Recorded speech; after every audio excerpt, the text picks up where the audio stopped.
Ladies and gentlemen, thank you for standing by and welcome to the Centogene First Quarter 2020 Earnings Results Conference Call.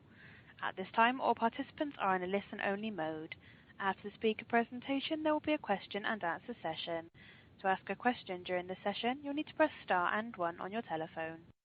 I must advise you that this conference is being recorded today, Monday the 15th of June 2020. And I'll now turn the conference over to your speaker today, Sun Kim. Please go ahead. Thank you. Hello and welcome. Thank you for joining us to discuss our Q1 2020 results, which were issued earlier today.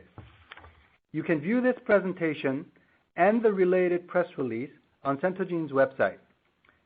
For those not able to view the webcast, you can find the relevant slides on www.investors.centogene.com. Our speakers today are Centogene's Chief Executive Officer, Professor Arndt Rolfs, and Richard Stoffelin, Centogene's Chief Financial Officer. Before we begin, please refer to slide 2 of our presentation, which provides information about certain statements to be made today that may be considered forward-looking statements within the meaning of the U.S. securities laws, including those regarding our strategic plans, development programs, and future financial results. Statements made during this call that are not historical statements may be forward-looking statements and as such may be subject to risks and uncertainties, which, if they materialize, could materially affect our actual results. The forward-looking statements in this presentation speak only as of today, and we undertake no obligation to update or revise any of the statements to reflect future events or developments, except as required by the law. Additional information regarding these statements appears in our SEC filings.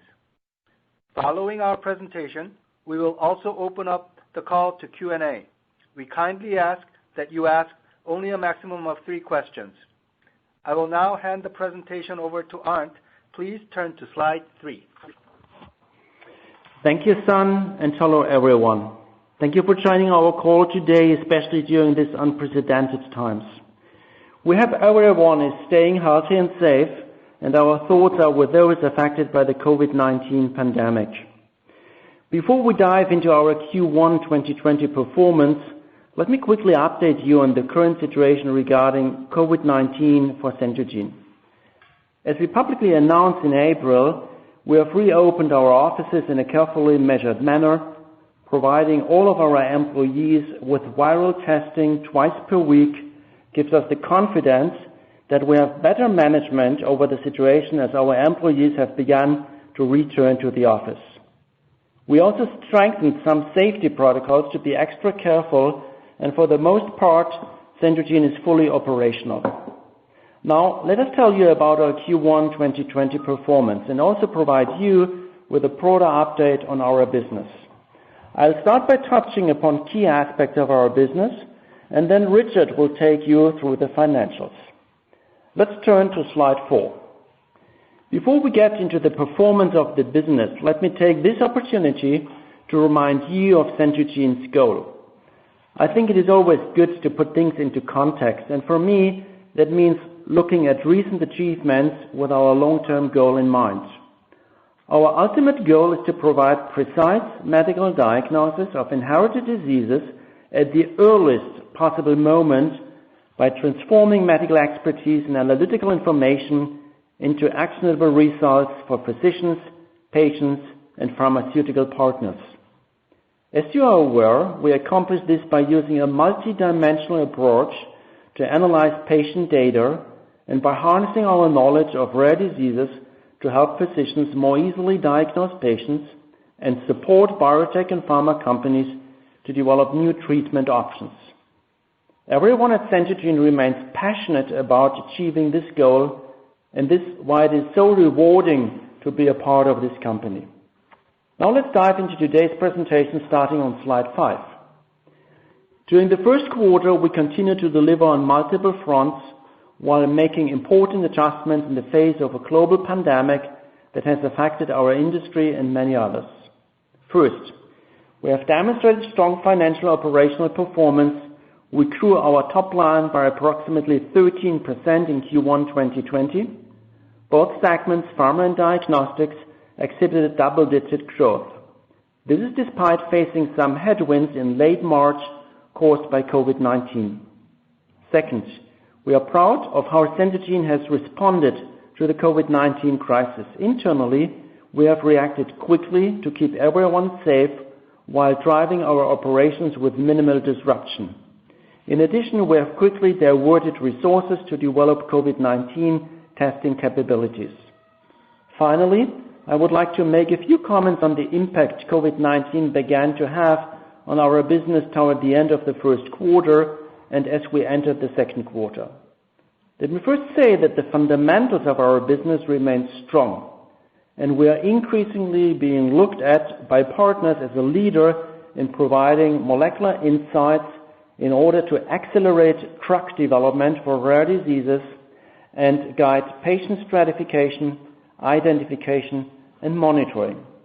With that said, similar to our peers in the broader business community, we began to observe a slowdown in our business toward the end of March that became more pronounced in April as a result of COVID-19. More specifically, we began to see a decrease in sample volume and pharma business tied to clinical trials. Richard will provide additional details when he takes you through the financial review portion of the presentation. While our business continues to react accordingly to the COVID-19 situation, I also wanted to highlight that we began commercial COVID-19 testing in the second quarter, and we expect this may help offset some of the lost revenue as a result of the pandemic. Let us now discuss these points in more detail. In Q1 2020, we grew our revenue by approximately 13% compared to Q1 2019 to approximately 12.1 million euros. This was driven by approximately 10% growth in the pharma segment and 15% growth in the diagnostic segment. I will let Richard walk through this in further detail in the financial review section. I think it is particularly noteworthy to mention that the 13% growth was despite the headwinds we started to see at the end of the first quarter resulting from the COVID-19 situation. I would now like to discuss the operating metrics that drove our strong financial performance. Please turn to slide 7. Let me first focus on our pharma segment. The first metric is the number of pharma collaborations, which increased by 11 over the last 12 months. I did want to note that while we were pleased that we were able to form new pharma collaborations as compared to the same time period last year, we would not expect this figure to always increase, as some collaborations will end when key milestones are completed. The second metric is the number of disease areas under partnership. As I have mentioned in the past, only 5% of rare diseases have an approved therapy, and we need to accelerate our knowledge into new disease areas in order to help improve the development of therapies for patients. As of March 31st, 2020, we were pleased to expand into 8 new rare disease indications compared to 12 months ago. The third metric I would like to present in the number of the biomarker partnerships. Compared to 12 months ago, the number of biomarker partnerships increased by 5 to 33 as of the end of Q1 2020. Biomarkers remain a crucial element of how we can help pharma partners because they generate the molecular insights that can be used to inform the development of targeted treatment options. At Centogene, we continue to work on the discovery of numerous biomarkers. Please turn to slide 8, where I will speak about the progress made in our diagnostic segment. Now shifting gears to our diagnostic segment, which is a critical part of our business that is fundamental in enabling us to access data from which we then gain extremely valuable knowledge. That is why volume growth is so meaningful for us. As you can see from the chart on the left, we have added 135,000 patients to what we already believe is the largest database of rare disease patients. Some of this growth comes from the pharma segment, but we are also expanding our reach with the traditional diagnostics business in order to keep expanding the breadth of our database. The acceleration of our volume growth is better depicted on the right-hand side. We grew our volume by 10% in Q1 2020 compared to Q1 2019, but I also want to add that this 10% growth is mildly tempered given the reduction in our non-invasive prenatal testing volume as we shift focus to our core genetic testing business. I believe it was and still is a good reference point to think about in terms of testing volume. Now please turn to slide 9 for a closer look at our response to the COVID-19 pandemic. As the COVID-19 situation began to impact companies around the world toward the end of the first quarter, we moved quickly to ensure business continuity for Centogene. First, we took the necessary steps so that approximately 75% of our employees could work from home, with the exception of those needed to keep laboratory operations running, in order to support customers that are critical to the healthcare ecosystem. This required various adjustments ranging from IT systems to facility operation policies. Simultaneously, we modified our lab operation to be able to provide testing for COVID-19. We initially provided testing to our employees, and we later expanded to provide testing for essential workers in the local area as well. As the economy has begun to reopen, this testing capability has proven to be a vital asset. Not only can we manage our operation more safely by providing testing to employees twice a week, but we have also started to support local schools and nursing homes by providing testing services. Please turn to slide 10 to see what we have done to provide COVID-19 testing. There were several critical steps we had to take to be able to provide COVID-19 testing. The first example is the laboratory space in Hamburg, which we acquired from Provex Medical. While our testing capability was developed in-house, this laboratory allowed us to expand our testing capability without taking resources from our core business and research efforts. We now have the capacity to perform several thousand COVID-19 tests a day. Securing necessary reagents and supplies was another critical step. For instance, testing swabs were one of the key supplies that needed to be secured. We were able to secure a stable supply of a new product called CentoSwab, which is our validated CE-labeled solution for COVID-19 testing, and we now have the ability to source over 100,000 swabs a week. It is also worth noting that converting our COVID-19 testing capability into commercial testing was not an easy task. It involved diverting a portion of our commercial resources to a different customer base and completely reinventing our way of working. I'm extremely proud of the sales team's achievements in such a short period of time. Let me now hand it over to Richard, who will discuss our financials in more detail. Thank you, Arndt. Now please turn to slide 12. Looking at our performance in Q1 2020, we have grown our top line by approximately 13% compared to Q1 2019, with the diagnostics business growing at approximately 15% and the pharma business growing at approximately 10% compared to Q1 2019. While we were pleased with that performance, the growth rate was somewhat tempered due to the slowdown we observed in the latter part of March as a result of COVID-19. On the profitability side, you will notice adjusted EBITDA for the diagnostic segment improved, yet the pharma segment adjusted EBITDA decreased as compared to the same time last year. The pharma business is clearly the more profitable segment, and the small decrease in margin is in line with the observations in the prior quarter. Our pharma business profitability will always be a balance between the revenue coming in and the cost of the services that we provide, and this may fluctuate to a degree. At this point in time, we believe the profitability of the pharma segment has converged to a steady state. Now, let's look at the revenue performance in more detail in Q1 2020 on slide 13. On the pharma side, we wanted to give you a breakdown of the revenue that comes from new and existing contracts. Revenue from new contracts was approximately flat in Q1 2020 compared to Q1 2019. When we look at the portion of total revenues coming from new contracts, approximately 1/5 of total pharma revenue comes from new contracts. We believe that demonstrates our ability to bring in new business despite headwinds due to the COVID-19 pandemic, whilst maintaining a solid revenue base generated by existing contracts. On the diagnostic side, if you focus on core genetic diagnostics, excluding NIPT, our growth rate was approximately 25% in Q1 2020 compared to Q1 2019. As we have mentioned before, the NIPT offering is not central to our business or our mission of generating medical insights around rare diseases, and we are clearly focused on growing our core genetic diagnostics business.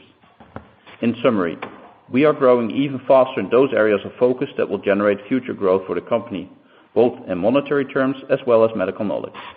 This positions us very well for our business to continue to advance once the world gets past the COVID-19 pandemic. Now, please turn to slide 14. Slide 14 shows our Q1 2019 and Q1 2020 P&L. Our results for Q1 2020 were impacted by a few drivers, which I'll briefly review now. Firstly, with improvement in the product mix, gross profit increased by 28% year-on-year. Secondly, G&A expenses increased by approximately 2 million euros, mainly due to increase in personnel costs and operating expense as a result of the expansion. Cost of operating as a public company, such as additional legal, accounting, corporate governance, and investor relations, as well as higher insurance premiums, also contributed to G&A expense increase. Thirdly, an increase in R&D investments of approximately 1 million euros represents an acceleration of efforts such as biomarker development and data generation, which is directly linked to the future growth of the company. In summary, our cost base grew faster than our top line. As discussed in previous earnings calls, we are continuing to make investments to accelerate our growth, and we are confident that this is the right strategy. Now please turn to slide 15. Now let's have a closer look at the cash flow and balance sheet. Cash flow used in operating activities increased compared to the same period last year, mainly due to the additional purchase of inventories in response to COVID-19 pandemic. Cash flows from investing activities represent investments in intangible assets and laboratory equipment and were flat compared to Q1 2019. The cash flow from financing activities reflects a repayment of loans, lease liabilities, and interest payments. As you will recall, on the balance sheet as of December 31st, 2019, our cash and cash equivalents included the proceeds from the IPO. As mentioned in our full year earnings call, debt outstanding now accounts for the lease liability for the next 8 years, according to IFRS 16, an accounting policy effective from January 1st of this year. This represents roughly 20 million euros. Taking all these factors into account, you can see that our balance sheet is robust. As a CFO, having a robust balance sheet is a reliable asset, especially during uncertain times such as these. Please turn to slide 16. While we are not providing any financial guidance for the year ending December 31st, 2020 as a result of COVID-19, I did want to provide transparency into what we have been observing with the business. Beginning at the end of March, we started to see a slowdown in our business. On the diagnostic side, sample volume decreased considerably, and in late April, when the slowdown was at its worst, the sample volume fell below 50% of that before the crisis. Since that time, sample volume has been on a modest recovery trend. The pharma business is composed of different types of partnerships, as you know. Obviously, there's little impact to fixed fee type partnerships, but clinical trial related services have slowed. For your information, roughly 1/3 of the pharma revenue is clinical trial related. As Arndt mentioned previously, we have initiated commercial COVID-19 testing, and such additional revenues may help offset the slowdown in our core business. Recent developments have been encouraging, but it is simply too early for us to fully quantify the commercial impact. We understand that the COVID-19 situation is weighing on investors' minds, and we will continue to update you once the potential impact on our business becomes clearer and more quantifiable. With that, I'll turn the call back to Arndt. Thank you, Richard. Please now turn to slide 18. Let me briefly summarize today's discussion. Centogene delivered a strong quarter of growth, both from a financial and an operating metrics perspective, despite the challenges from the COVID-19 situation. In light of the challenges associated with COVID-19, we acted quickly to keep core operations running and initiated COVID-19 testing to help society begin to return to a new normal and mitigate the impact on our core business. We will continue to rise to the challenge and further build on our efforts to date on COVID-19 testing. We will also continue to execute against our strategy to build on our core business of helping pharma companies improve therapies for rare disease patients. Although the situation is difficult for many of these companies now, COVID-19 will pass one day. When that day comes, pharma companies will be looking to re-accelerate their development programs. Centogene is uniquely qualified to help those in the rare disease space, and we want to make sure we are ready to do just that. Let me end by thanking all of Centogene's employees for rising up and meeting the challenge. I have never been prouder of our company than I have been in the past few months. I would also thank you all for joining our call and supporting our company. These are challenging times, but I know we will come out stronger and more resilient on the other side. Thank you again for all the actions you are each taking to support the well-being of us all. With that, I will now turn the call over to the operator for the Q&A portion of our call. Thank you. Thank you. As a reminder, ladies and gentlemen, should you wish to ask a question, please press star and 1 on your telephone keypad. That's star and 1 should you wish to ask a question on today's call. Your first question comes from the line of Centogene from BTIG. Please go ahead. Your line is now open. Hi. Thanks for taking the questions. Firstly, just wanted to make sure, was there any benefits from COVID testing in the first quarter? There was a very small amount of revenues, really de minimis in Q1, Suji. Okay. And then, Richard, you talked about, obviously, some impact on the clinical trial side of the pharma business. Was curious, and to the extent possible, would you share kind of what kind of trends are you seeing throughout May and June to date? Are you seeing some recovery there as well, or just kind of curious? Thank you. Yeah, thank you for asking that question, Sungi. We saw a very nice rise again subsequent to the slowdown. It's still not up to the prior level, but it's going up nicely for every project that we do in that sphere. Okay. And then lastly, would you be able to share what's the testing capacity in your Hamburg facility for COVID testing? And also the Center Swab, is that just for your use, or can that be deployed for other laboratories as well? Interesting question. Thank you for asking. The capacity we have depends very much on the demand that we are to meet. We can scale it up very rapidly. So it's not necessarily a number that we can give you today, because we can scale up so quickly given the Hamburg lab that we established. But it is more than 5,000 already per day that we can easily do, and we could quadruple that relatively easy.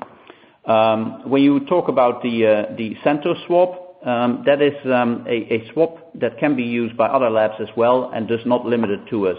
We have just made sure that in the pandemic at its highest position, that we were able to make sure that we can actually keep on running the tests, because there was a shortage of any testing materials, particularly the consumables, and in this case also such a swab is obviously a consumable because you can only use it once.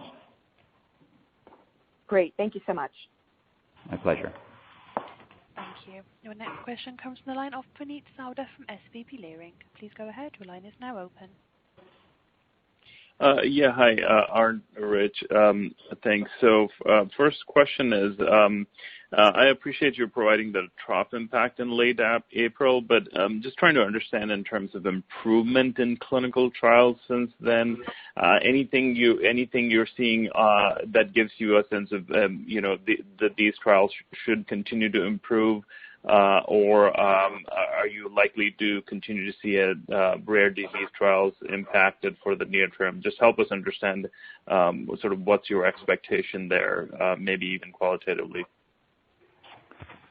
Thank you for asking the question, Puneet. As it is an unprecedented situation, it is difficult to predict exactly how this will evolve, but we have seen a very nice pickup, and actually an accelerated pickup in the last 2 weeks in particular, both in the clinical trials as well as in the DX, also in the Pfizer TTR project. So we feel that it will pick up completely again, and then the exact timing cannot be determined as it is unprecedented. So there is not another timetable or another graph that we can use as a comparison. Okay, that's very helpful. And then on the 11 pharma collaboration that you had noted, can you walk us through those and help us just understand what were added and sort of what's your expectation of those turning into revenue if in the next couple of quarters? It's a variety of collaborations, and maybe it would be best to hand that to Sun, who's at Interim also leading our BD efforts in that respect. So Sun, would you please give a little bit more color? Let me get back to you, Puneet, separately on a specific collaboration. We do not disclose a specific collaboration by name, but on the overall trend, there are always deals that end because we meet the milestones, but we also continue to sign new deals, and in particularly in quarter one, we did sign new deals despite the slowdown that you observed through the COVID. But specific details of each partnership for a variety of reasons we can't disclose over this call. Puneet, you might recall in earlier conversations that we always need to specifically ask for permission to share such details, which we don't always do, because very often it's an expansion of an existing contract, so not a new partner, but still a new collaboration with a partner.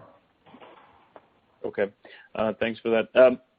Arndt, if I could ask on COVID testing and how much Centogene is participating in Germany, can you give us a view of maybe where the market for RT-PCR, molecular RT-PCR currently stands, and sort of what's your contribution into that market at this point? It appears that widespread testing and asymptomatic testing is already being conducted widely there, and Germany has managed to do this well. So I just wanted to get a sense of what your contribution into that is, and tell us, if you could, the 2 to 3 million that you pointed out here in the coming months. Should we assume all of that is going to land into the next quarter, and if there is a potential for upside here? And I'm asking a few more questions, and I appreciate you providing on that. If you could also give us any ASP and COGS trend, maybe even nationally there. I appreciate it. Thank you. Thank you. Richard, would you like to start with the second half of the question?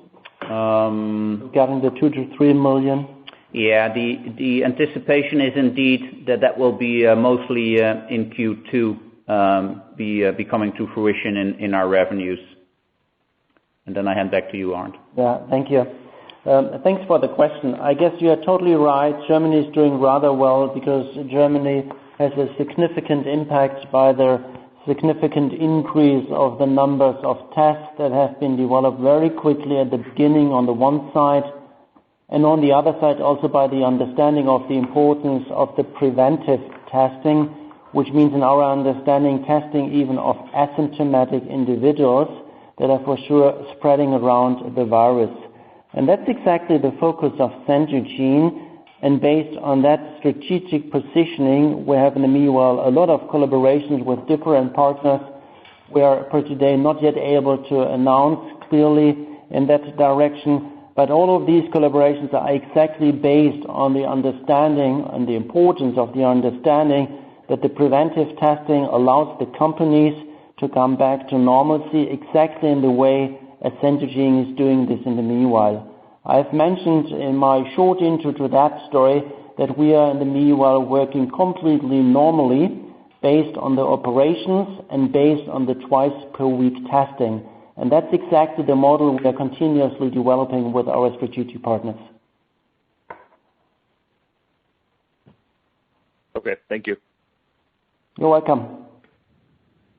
Thank you. And your next question comes from the line of Luke Sergott from Evercore ISI. Please go ahead. Your line is now open. Thanks. Hey, guys. Just real quick. So, Richard, you talked about pharma EBITDA becoming steady state. Can you just give us an idea of the kind of the puts and takes there that is ultimately giving you that type of confidence this early in the game?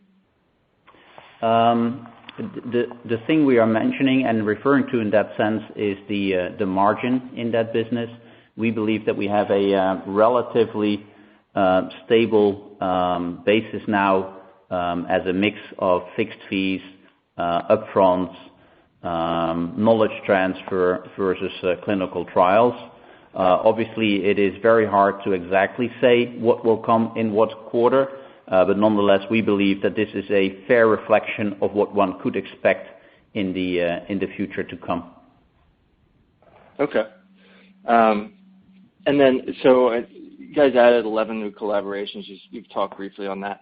Can you just give us an idea of the overall impact to your business development side on the biopharma piece? So how much of that is moving away from face-to-face interactions, and what you guys are doing there to keep the funnel open and clicking? Well, first of all, obviously, travel and face-to-face had been hampered massively in the pandemic, not the least in the U.S. Recently, given that we all saw that contamination obviously is highest when people meet. So we've had less face-to-face interaction, but that also led to a situation where we had a couple of hundred Pfizer salespeople in a video call in training them for the TTR screening program, which we would never have had as an option or a possibility if these people had been on the road all the time. So you see some negatives, you see some positives. People are a bit distracted, but after a very short period, most people got used to working from home, and video conferencing proved to be very effective in keeping the line open. We've always seen, obviously, the number of partnerships towards the end of the year increases more than one would expect in a Q1. Yeah, okay. And then I guess the last one, as you think about the new facility that you guys are building out for the COVID testing, and that'll add $2 to $3 million, I guess, over the next, like you said, next couple months. As you think about the long-term growth rate of that 20 to 25% that you guys talked about, how does this factor into achieving that? Was this something that was already in the plans, you just decided to accelerate maybe a year or two? Unfortunately, or let me put it better, fortunately, nobody was able to predict this pandemic. Nobody had expected it. So we did not predict opening a COVID lab in the past. We did not plan for it. We did not schedule it. And we had hoped that it would never have been necessary. But now that it came to fruition, we've acted swiftly, yet very decisive on setting up this testing capability first, being able to do the test to begin with, to define the test, and then to be able to do it in a high volume, which then led us to open this lab. So to us, it would be a situation that is only caused by the pandemic, and that we only expect to continue throughout the pandemic and resolving it. Okay, it's understandable. That's all for me. Thanks. Thank you. As a reminder, ladies and gentlemen, should you wish to ask a question, please press star and 1 on your telephone keypad. Your next question comes from the line of Catherine Schulte from Baird. Please go ahead. Your line is now open. Hi, everyone. This is actually Tom Peterson on for Catherine. Fair amount of my questions, particularly related to COVID testing, have been asked, so I'll keep it short. I was just curious, from a margin standpoint, I know you guys have called out sort of steady state on pharma. Just wanted to know if there are any other one-time items, and how we should be thinking about the COVID testing impact on margins. Just generally, how do you think that trends over the next couple of quarters? Well, whilst we are not at liberty to share any future-looking statement because of the unprecedented nature of this pandemic, we can give you a little bit of perspective. that as you've seen in the past, us disclosing materials on various contracts as well as margins related to the various contracts, it is difficult to say exactly what contract will be signed in what quarter with what margin, because a sole knowledge transfer would be close to 100%, whereas a clinical trial would be much more costly to us and just a much lower margin. Overall, I've addressed the question before, why we expect a steady state, so that should address that concern. If you look at the margin in the DX segment, we've alluded to the margin improving due to the lowering of number of NIPT samples, which historically have had a very low margin. And we believe that the COVID commercial testing will have a positive contribution to the margin of the DX segment. Okay, great. And then just trying to get an idea on, on the demand side of things from a COVID testing perspective. At this point, I know you guys have said that, you have the capacity to ramp up quickly. Now the market is a little bit more flux with testing. Are you seeing a little bit of a normalization between supply and demand, or do you still think at this point that demand is kind of outstripping things from your perspective? Again, let me rephrase once more that it is unprecedented. So one can read a lot about demand, one can read a lot about potential supply. They don't appear to be balanced out yet, and we cannot see that it is balanced out yet either. That's all I can say at this stage based on general market information, presentations, as well as our own observations. All right, helpful guys. Thanks, appreciate it. Thank you. There are no further questions. Please continue. Great. If there are no more questions, we want to thank all the folks who dialed in for this call, and wish everyone good health in these times. And once again, thank you for joining our Q1 2020 call. Thank you very much. Thank you. That does conclude our conference for today. Thank you for participating. You may all now disconnect.